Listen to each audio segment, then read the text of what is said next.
Мейірімді жана райымды жараткан аты менен баштап, сүйүктүү пайгамбарыбыз саллаллаху алейхи вассаламга дубай саламдар болсун.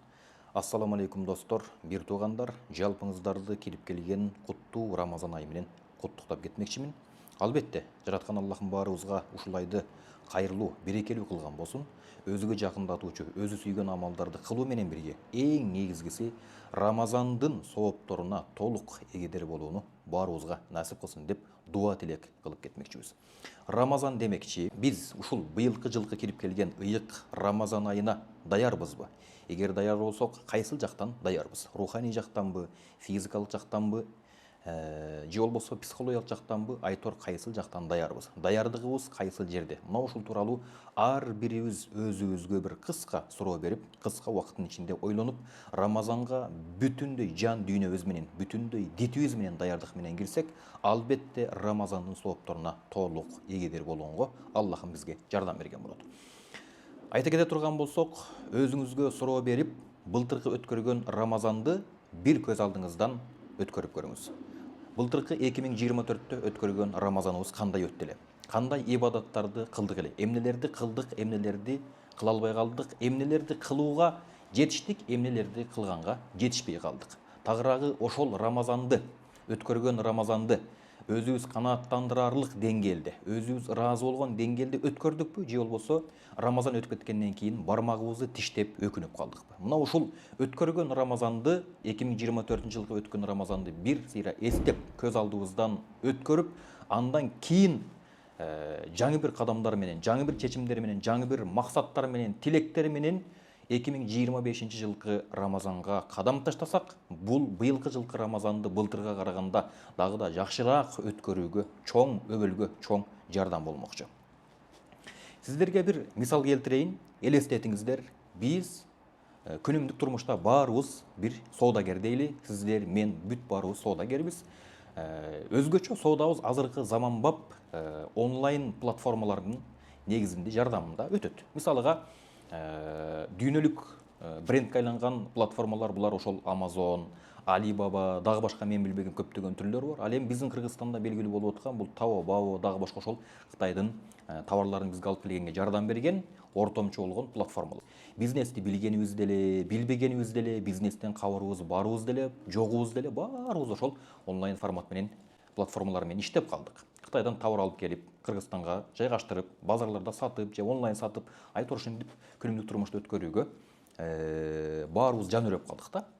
Элестетиңиз, ошол Кытай онлайн платформаларында, базарларда, онлайн базарларда Кытай дээрлик бардык товарларга, бардык продукцияга бир жылда болгону бир гана күн 95% арзандатуу берет. Эми 95% арзандатуу берген күндө биз эмне кылабыз? Кандай чечимдерге барабыз? Кандай кадамдарга барабыз? Болгону бир жылда бир гана күн, тагыраагы 24 сутка десек болот.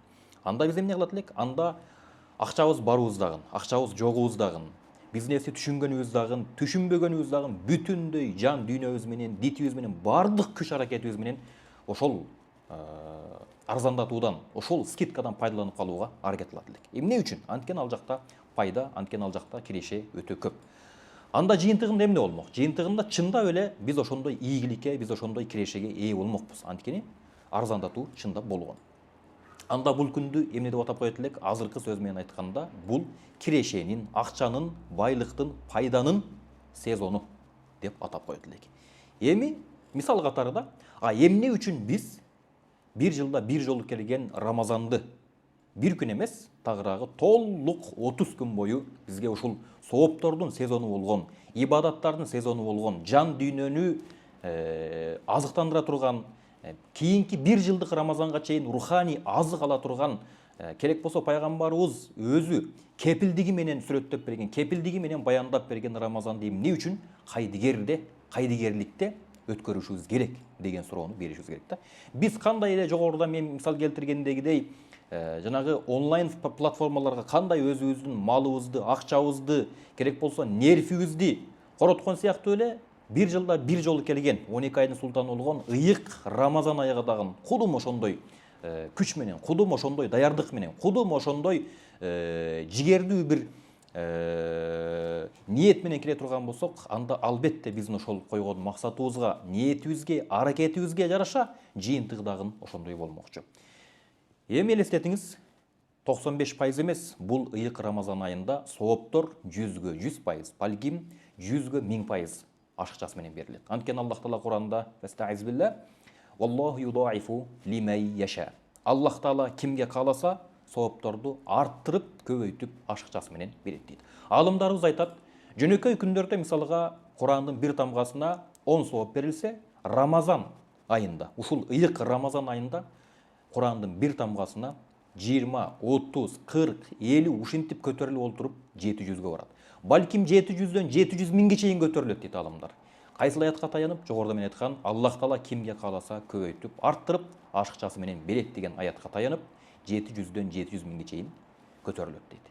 Караңыз, сооптордун сезону болуп атабы? Албетте, сооптордун сезону болуп атат. Анда эмне үчүн ушул сооптордун сезону болгон ыйык Рамазан айын 30 күндү керек болсо, бир күнүн дагы текке кетирбей, бир күн эмес, бир мүнөтүн дагы текке кетирбей, ийгиликтүү өткөргөнгө, толук кандуу түрдө, азыркы сөз менен айтканда, максималдуу түрдө пайдаланууга аракет кылбашыбыз керек. Албетте аракет кылышыбыз керек.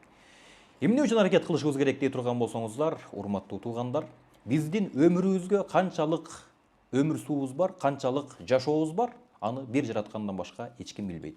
Кудайга шүгүр, Аллахка шүгүр келтирели. Быйылкы 2025-жылкы Рамазанга Аллах Таала бизди жеткирген болсо, кийинки Рамазанга чейин барбызбы, жокпузбу, аны бир Кудай билет. Элестетип көрүңүз, өзүңүздүн айланаңызга, чөйрөңүзгө, досторуңузга көз чаптырыңыз. Былтыркы жылы сиз менен чогуу орозо кармаган адам, былтыркы жылы сиз менен чогуу таравих намазын окуган адам, айтор былтыркы жылы сиз менен ооз ачкан адам быйыл сиздин араңызда барбы? Канчасы бар, канчасы жок? Демек өкүнүчтүү. Демек ошол эле көрүнүш биздин дагы тагдырыбызга, биздин дагы өмүрүбүзгө келип калышы толук ыктымал. Ошон үчүн эч бир адам өзүнүн өмүрүнө кепилдик бере албайт. Мен мынанча жыл жашаймын, мен кийинки Рамазанга жетемин деп кепилдик бере албайт. Тек гана үмүт кылабыз. Ошон үчүн пайгамбарыбыз керек болсо, пайгамбар болуп туруп эмне деген? Аллахумма баллигна Рамазан. Аллахым бизди Рамазанга аман эсен жеткир деп дуа кылган.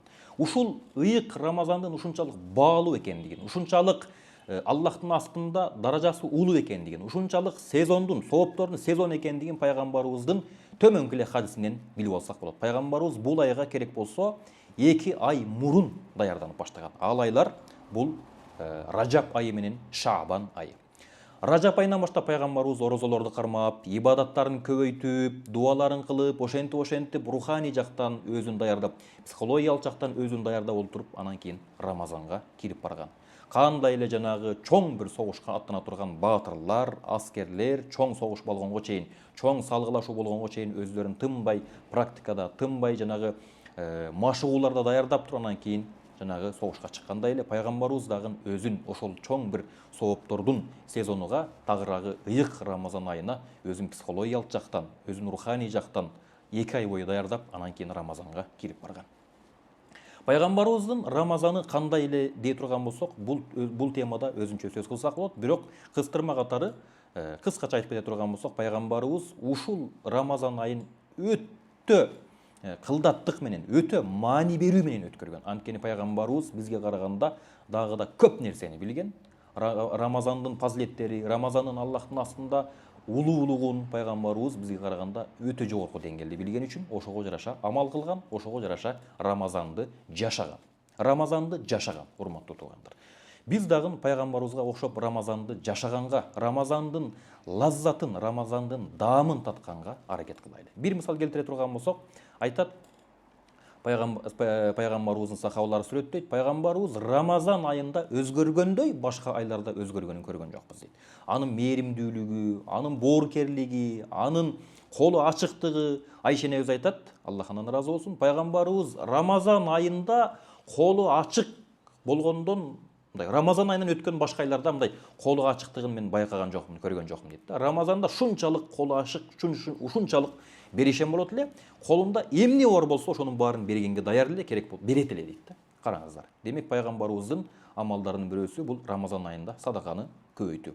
Бул тууралуу өзүнчө сөз кылабыз. Ар бир күнгө өзүнчө амал деген дагы бир тема бар. 30 күнге керек болса 30 амалды тизмелеп, 30 амалды даярдап, ар бир күнгө өзгөчө бир амалдарды кылып, өзгөчө бир атмосфера менен, өзгөчө бир даярдык менен Рамазанды өткөргөнгө аракет кылалы. Дагы бир белгилеп кетчү нерсе, бул ыйык Рамазан, бул Куран түшүрүлгөн ай. Демек, бул айда Куранды көп хатым кылганга, Куранды көп окуганга, Куранды баштан аягына чейин окуп бүтүргөнгө аракет кылалы. Жогоруда биз айттык, жөнөкөй айларда Курандын бир тамгасына 10 сооп берилсе, бул айда бир тамгасына 100дөн 700гө чейин, балким 700дөн, Аллах кааласа 700 миңге чейин, андан да көбөйтүп берет дедик. Өзгөчө Куранды билбегендер, Куранды жаттабагандар, Куранды үйрөнүп, быйылкы жылы Куранды бүтүрө албасаңыздар дагы жок дегенде, бир пара окуганга, жок дегенге 2 пара окуганга, колдон келсе 10 пара окуганга, а эгер мүмкүнчүлүгү барлар, Куранды окуй ала тургандар, кыйналып болсо дагы окугандар, анда эмесе Рамазанда жок дегенде 30 пара Куранды бир жолу хатым кылганга аракет кылыңыздар. Пайгамбарыбыз саллаллаху алейхи вассалам жыл сайын ушул ыйык Рамазан айында Жебирейил алейхиссаламга Куранды баштан аяк окуп, хатым кылып айтып беретиле, окуп беретиле деп айтышат сахабалар. Демек, ушул ыйык Рамазанда Куран окуу менен, намаз окуу менен, садака кылуу менен ибадаттарыбызды, өзүбүздүн жашообузду козгогонго аракет кылалы. Кийинки дагы бир белгилүү нерсе, белгилей кетчү нерсе, бул Рамазан айындагы Кадыр түндүн бекитилиши. Рамазан айында Кадыр түн бар. Кадыр түндү Аллах Таала Куранда не деди? Хойрун мин альфи шахр деди. 1000 айдан дагы артыгыраак деди. Эми муну алымдарыбыз видеолорунда, сабактарында айтып жүрүшөт. 1000 ай бул адамдын 84, орточо эсеп менен 84 жылдык өмүрү.